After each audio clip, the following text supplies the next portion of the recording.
Hello, everyone. Welcome to the Montana Farm Bureau Field Notes podcast. My name is Haley Droogsma. For those of you who don't know me, I am the digital communications lead here at the Montana Farm Bureau Federation. I'd like to kick today's podcast episode off with a reminder that if you have anything you'd like to learn about, a pertinent news story, or someone you'd want to see us bring on the podcast, whether that's yourself or someone you know, please shoot me an email at haleyd@mfbf.org. That's HALEYD@mfbf.org. My goal is always to bring you interesting, exciting content about agriculture, and I love your recommendations. We have a big episode today with updates on American Prairie BLM grazing leases, outcomes of the American Farm Bureau Annual Convention in Anaheim, New World screwworm, and more. So without further ado, let's get into today's episode.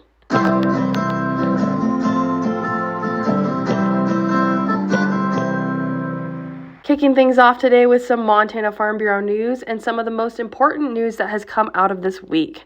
The Montana Farm Bureau Federation and Phillips County Farm Bureau secured a major victory after the Bureau of Land Management reversed its 2022 decision allowing the American Prairie Reserve, or APR, to graze bison on 7 federal grazing allotments in Phillips County.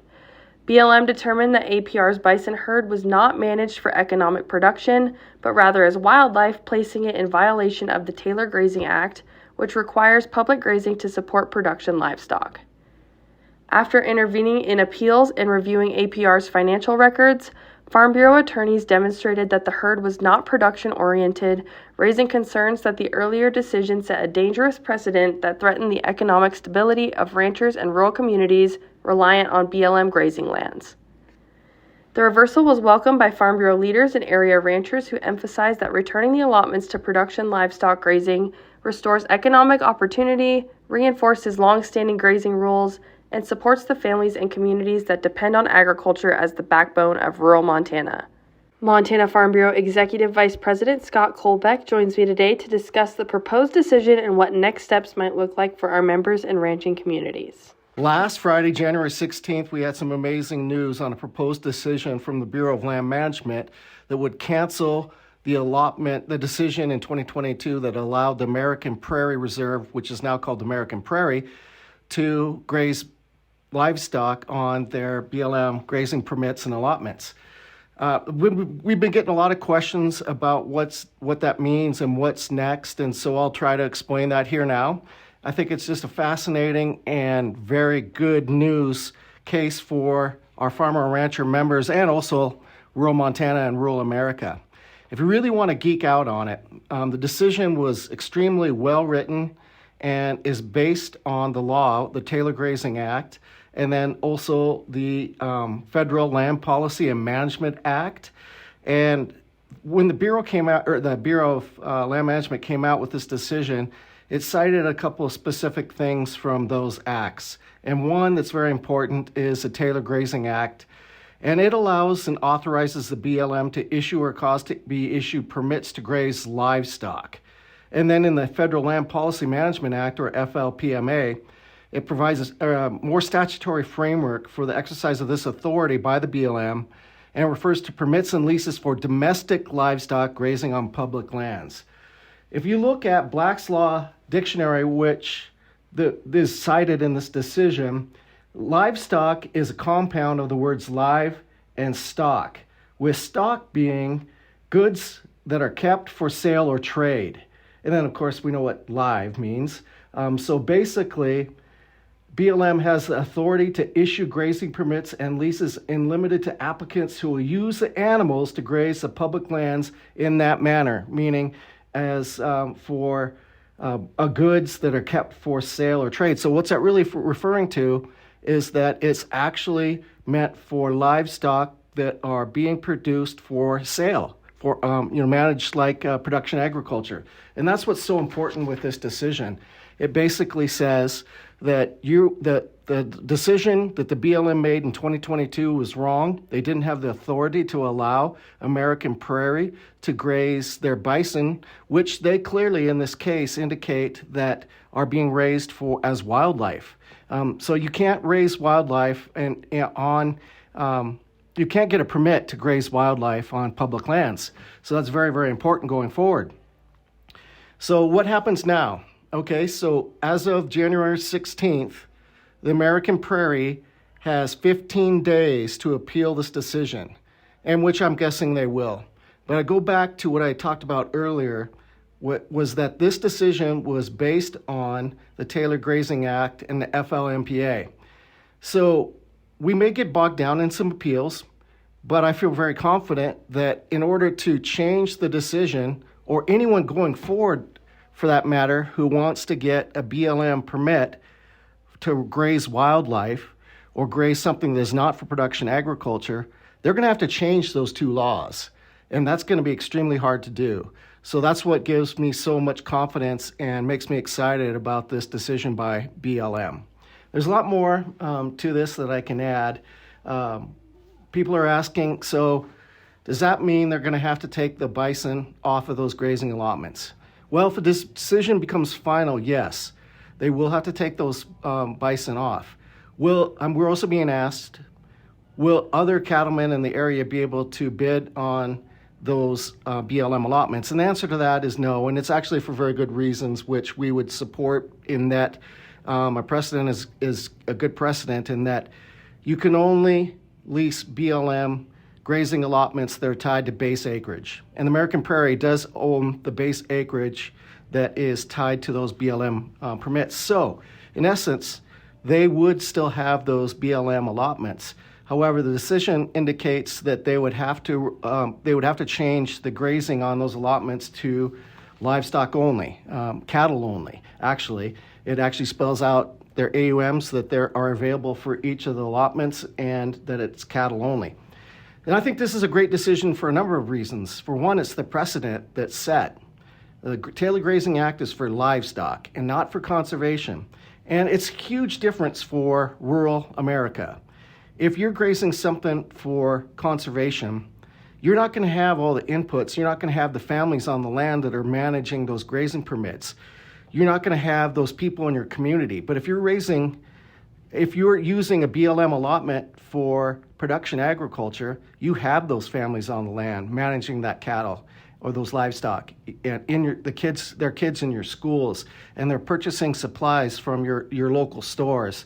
And they're watching out for wildfires on those allotments because their production agriculture is at stake. So it's very, very important precedent, and it's something that excites me very much. Transitioning into some Anaheim news now, 23 Montana Farm Bureau members joined thousands of farmers and ranchers from across the country at the 107th American Farm Bureau Convention held January 9th through the 14th, which focused on the future of American agriculture through educational workshops, a large trade show, and addresses from government and industry leaders. National agricultural policy priorities were highlighted during a rare joint discussion by leaders of the Congressional Agriculture Committees, who focused on passing a new farm bill, expanding market access, securing a stable workforce, and strengthening grassroots advocacy. U.S. Secretary of Agriculture Brooke Rollins addressed ongoing economic challenges in farm country while underscoring the importance of trade, financial support, and the idea that food security is tied to national security. Some of the key achievements in 2025, of course, the one big, beautiful bill that delivered the largest working and middle-class tax cut in history, also had the largest investment in rural America. On the trade side, reopening markets and bringing China back to the table. A new H-2A methodology on the labor side of things. Our Farmer Bridge Assistance Program we announced launched $11 billion to provide immediate support to our row crop farmers. Thank you to our friends Joe and Colton from the Northern Ag Network for sitting in on a private press conference with Secretary Rollins at the convention. One other topic discussed there by Allison Slego with USDA is a fresh rule including key changes like higher PLC reference prices, a 90% guarantee level for ARC, and expanded base acre eligibility for farmers with historically non-programmed crops. The rule is published today, so it's live on the Federal Register for the beginning process of the base acre update. So that can be viewed now. And then that will be a year-long process where internally at FSA, we will start working on getting some historic information from producers. You'll see more information about that starting midsummer is when producers will come in and look, they'll compare their historic acres to the base acres that we have available, and then we will begin that process. So again, it's effective for the next crop year, so we are beginning the implementation of all of that. Attendees were further motivated by keynote speaker Tim Tebow, who delivered a message centered on unity, resilience, and putting principles into action. For Montana participants, the convention provided valuable engagement with federal leaders, optimism about agricultural leadership in Washington, and opportunities to celebrate state-level achievements and explore regional agriculture through tours and national competitions. There in Anaheim, a Montana Farm Bureau policy resolution opposing the proposed merger of Union Pacific and Norfolk Southern Railroads passed unanimously at the 2026 American Farm Bureau meeting of voting delegates, a key component of the 107th Annual Convention, where members set national policy. Originating from the Choteau County Farm Bureau, the resolution advanced through the grassroots process amid concerns that further rail consolidation would reduce competition, increasing shipping costs, and negatively impacting Montana agriculture and other captive shipper states by creating excessive market power in a near-national rail system. Montana Farm Bureau President Cindy Johnson is here to explain a little more. Montana is the state that brought forward the policy to encourage the American Farm Bureau to take a stance against the merger of the Union Pacific Norfolk Southern, because we've experienced mergers that have impacted both competition and access to rail freight in Montana. So we know that those customers are going to suffer. The people who are in those captive shipping states, primarily out in the West, are going to be the ones who make up that additional cost. And it's just a really bad idea for American agriculture. Additional Montana-led policies that advanced included support for limited liability protections for agritourism operations, expanded crop insurance options using contract pricing for specialty crops, and multiple measures addressing the management of federally owned lands. Delegates also incorporated policies supporting the eradication of the New World screwworm, fair trade for the American lamb industry, evaluation of plant and animal disease control programs, improvements to agricultural labor programs, stabilization of wage rate methodologies, and prioritization of locally grown foods in institutional purchasing. Polling during the session showed that nearly all voting delegates operate family farms, with the majority representing small to mid-size operations, underscoring widespread financial strain across agriculture and reinforcing the role of Farm Bureau's grassroots policy process in addressing challenges facing farmers and ranchers nationwide. No stranger to the Montana Farm Bureau Field Notes podcast, Katie Brown, a Southwest Counties Farm Bureau member and senior at the University of Montana Western, represented Montana at the Anaheim Convention by advancing to the Sweet 16 in the Young Farmer and Rancher discussion meet. The competition emphasizes collaborative problem solving and consensus building on key agricultural issues.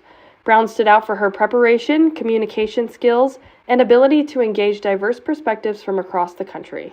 Her participation reflects both her leadership within Farm Bureau and the most important role young producers can play in shaping the future of agriculture. As an advocate for agriculture, it's really, really important that you're well-spoken and well-versed on all topics, not just in your county or your state, but also at the national level. Discussion Meet really gives you a good chance to do that while making friends, but then also if you're competitive, it helps you get to that competitive edge that you may be seeking from some things. I did 4-H and FFA growing up, and I loved the public speaking events and the competitive nature of that, but also the community and the connecting with agriculturalists. As a college student and someone who is looking for something like 4-H and FFA as I grow into my adult years and my career, Farm Bureau and the Discussion Meet really met all that criteria. You get to meet amazing people, you get to learn amazing things, you make connections that you have nowhere else, and you get opportunities like going to Anaheim for a trip that you may not get elsewhere. And I truly just can't verbalize well how cool Farm Bureau is and how cool Discussion Meet is, because both are such unique things that are going to help someone no matter their age or their background. I firmly believe that agriculture has a spot for everybody. It's just about finding yours. For more information on Katie's journey with Farm Bureau and the Discussion Meet event, I suggest you check out her episode of the Montana Farm Bureau Field Notes podcast. Keeping with achievement in Anaheim, the Montana Farm Bureau Federation earned the Pinnacle Award, the American Farm Bureau Federation's highest honor for overall program excellence, during the convention as well. Montana led its membership group by winning top honors in advocacy, coalitions and partnerships, engagement and outreach, and leadership and business development, recognizing initiatives such as its Montana Farm Bureau Field Notes podcast, a statewide Montana Supreme Court candidate forum, legislative dinners with key communities, and the Collegiate Bridge program that connects young members to local farm bureaus. Having this podcast recognize at the national level was a pretty sweet treat, and I want to take a moment to give a big thank you to all of our listeners who have helped make it happen, my counterpart Nick Corville for hosting many of our Young Farmer and Ranchers features, and everyone else who is involved in any of these other recognized programs. Montana Farm Bureau President Cindy Johnson explains a little bit more about what this Pinnacle Award means to our friends over at the Northern Ag Network. In all of the programs that are available through Farm Bureau at our state level, we basically compete against other states our like size for new and innovative programming and community and business development, leadership training, outreach, basically all of the programs that are available through the Farm Bureau organization. In addition to the Pinnacle Award, Montana also qualified for the Leader Award for achieving full board participation in supporting the American Farm Bureau's Foundation for Agriculture, underscoring the strong commitment of its members and leadership at the national level.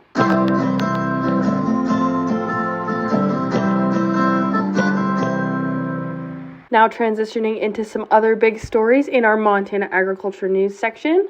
An increasing number of New World screwworm cases have been confirmed in northern Mexico, including 11 cases in the border state of Tamaulipas since late December, raising serious concerns that the deadly pest may be establishing natural populations closer to the U.S. Texas officials warn that if screwworms cross into the United States, the livestock industry could face devastating losses with potential damages estimated at $2.1 billion in Texas alone. While surveillance, trapping, and sterile fly development are underway and livestock ports of entry remain closed, the spread of screwworms toward the border heightens the risk for cattle producers nationwide. For Montana cattle producers, an outbreak would likely lead to tighter animal movement restrictions, increased biosecurity requirements, higher treatment and labor costs, and potential market disruptions. Even without direct infestation, producers could feel economic impacts through reduced interstate and international trade, underscoring the importance of early detection, coordinated eradication efforts, and continued vigilance to protect the long-term health and profitability of the U.S. cattle herd. Dr. Danelle Bickett-Weddle with Preventalytics recently shared information regarding national and state-level planning in the event of a domestic NWS outbreak. So this is the fly, the adult fly. It's smaller than a housefly. Cochleomya omnivorax is its scientific name. But really what we worry about are these. These are the screwworm larvae. Common term is a maggot. But it feeds on living flesh. Unlike a fly that puts maggots in a dead carcass, this lives on living animals and primarily affects livestock. We can see it in pets. Wildlife. The United States had a case in 2017 down in the Florida Keys. It affected key deer and it was controlled. And again, birds can be part of it. People can also get it, not terribly common, but really it's this banding, and they act like a screw going into a piece of wood, except they're feeding off of tissue. The female fly, she'll only breed once in her lifetime. Once she does, she lays eggs on a wound or an orifice. So maybe, the eyes or the nose, baby calves, the navel is a common place that we'll see screwworm larvae. One female can lay up to 3,000 eggs in her lifespan, and her lifespan's pretty short. It's about, maybe a month at the most. And those hatch within a day, so 24 hours. So those larvae will feed on live tissue for about 7 days, and then they drop off and they pupate. So they become pupa. They can drop into the ground. And something else to keep in mind with this is they can drop into bedding. So if we have livestock trailers that have, bedding and they're moving animals, that's one biosecurity risk. So once it pupates, then it goes into the adult fly, and they'll emerge 1 to 7 weeks later and again breed. So from an action standpoint, what do we have for control methods for New World screwworm? There's a big long list. I just picked out a few. So on the federal side, that's sterile fly production. So that COPEG facility, about 100 million flies per week is what they're being able to produce, and they're at capacity. And again, all of those are in Mexico. So that Air Force Base is hopefully by early 2026 going to have the ability to stand up and start producing the sterile male flies. Again, trying to keep it down to the Mexico as far south as it can be. So we don't always have all of the details here in the U.S. EPA and FDA are involved with the approval of treatments. That would be FDA. Insecticides would be EPA. So all of that's happening. You may hear conditional approvals of additional medications coming out to treat animals. On the producer side, really monitoring animals, reporting signs, mentioned the trailers, bedding, just making sure we're not doing washouts on the side of a road. Got to get that stuff disposed of so that we're not spreading it to other areas. And then again, wound management and maybe overall management, branding, right? Branding would bring a wound. So thinking about some of the things in a risk area that may have to be altered. U.S. Senators Steve Daines and Tim Sheehy introduced legislation to reauthorize the Fort Peck Dry Prairie Rural Water System, extending the Bureau of Reclamation's authority to continue construction through December 2028. The bill supports the completion of critical water infrastructure serving the Fort Peck Reservation and parts of Roosevelt, Sheridan, Valley, and Daniels counties, ensuring continued access to clean and reliable water for tribal and rural communities. The project, originally authorized in 2000, connects tribal and non-tribal water systems and is widely viewed as a transformative investment in the long-term health, safety, and economic stability of Northeast Montana. In another effort led by Steve Daines, he led a letter to U.S. Trade Representative Jamison Greer urging stronger action to support American sheep producers who have been harmed by a surge in foreign imports.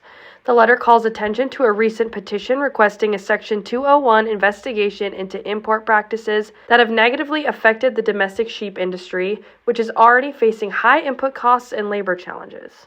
Joined by several U.S. senators, Daines emphasized the importance of protecting family-run sheep operations and maintaining a viable domestic sheep industry through the use of available trade enforcement tools.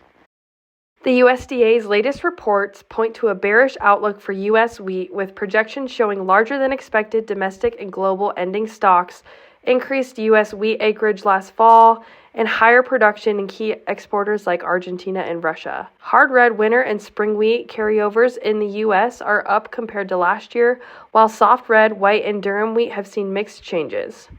Montana producers were particularly impacted, with winter wheat plantings down 15 to 16% due to wet conditions that delayed or prevented seeding, potentially reducing harvested volumes for the state. National wheat stocks are up as of December 1st, 2025, were 7% higher than a year earlier, with Montana contributing to the upper Midwest's 30% share of total U.S. wheat inventory.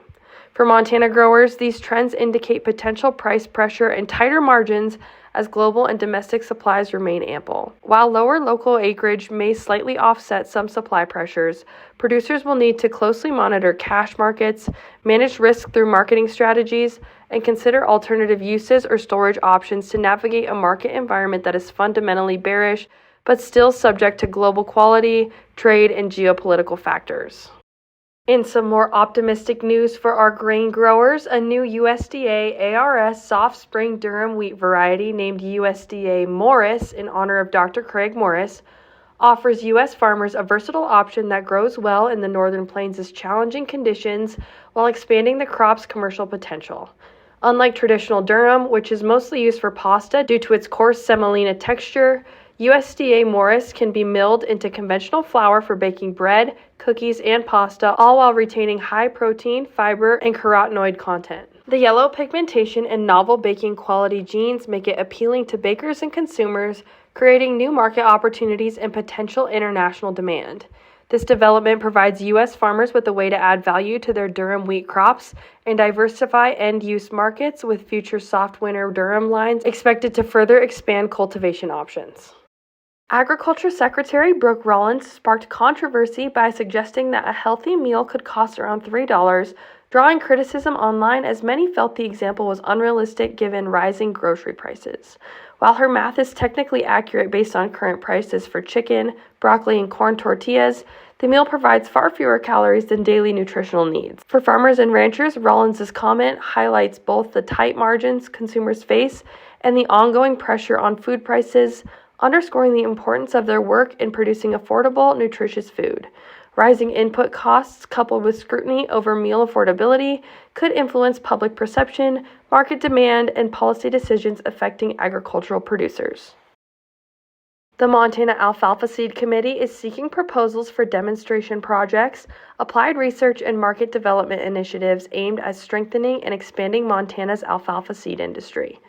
Projects must have practical, near-term applications that benefit the industry and are due by 5 p.m. Mountain Time on Monday, February 2nd, 2026, through the web grant system.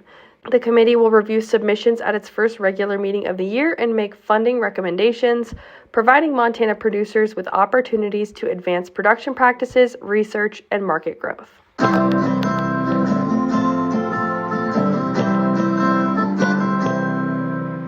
Now moving to our members in the news section.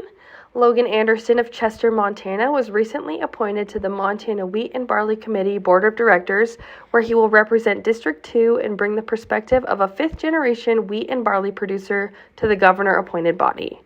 As one of the newer generations in production agriculture, Anderson is focused on ensuring Montana grower dollars are effectively invested in research and market development that keeps producers competitive.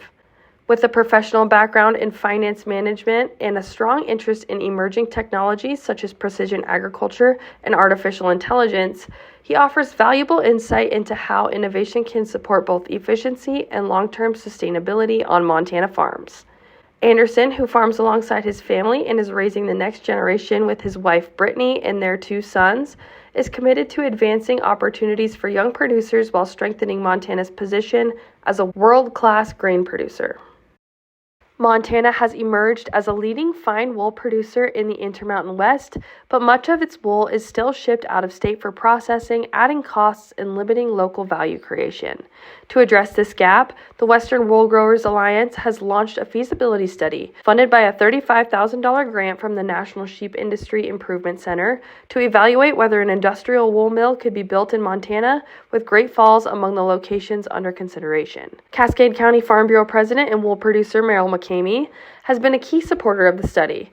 The proposed mill would process raw fleece into clean, ready-to-spin wool, reducing freight inefficiencies, strengthening domestic manufacturing, and keeping more economic value in-state. Listen as Merrill shares his thoughts on the opportunity associated with the study. It also, with Great Falls having the resources it does, it really fits well. To have close access to the people who are leading the way in this industry to get this so that we have processing done domestically is really pretty exciting. Wool has a history that spans centuries of being sustainable, useful, and has a lot of attributes that other fibers don't provide.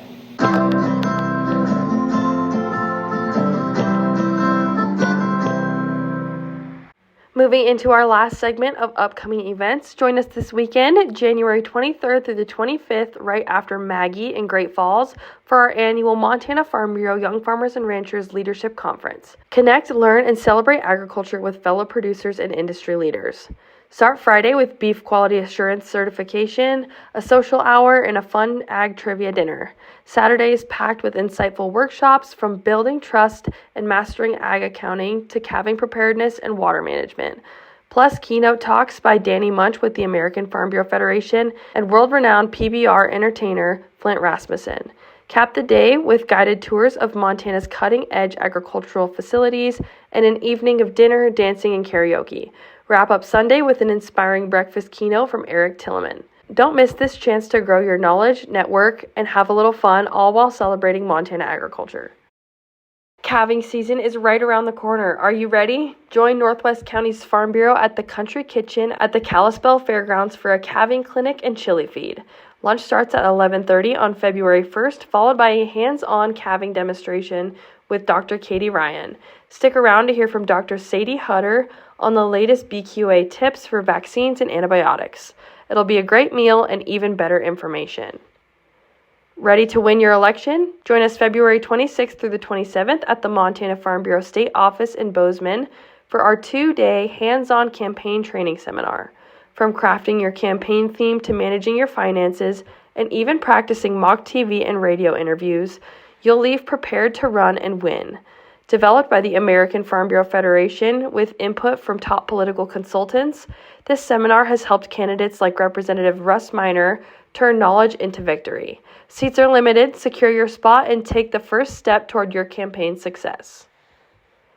And finally, calling all young agricultural leaders.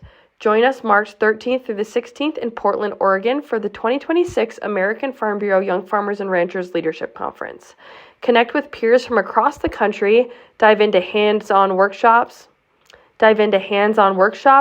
hear from top speakers, and tour local agricultural operations and businesses.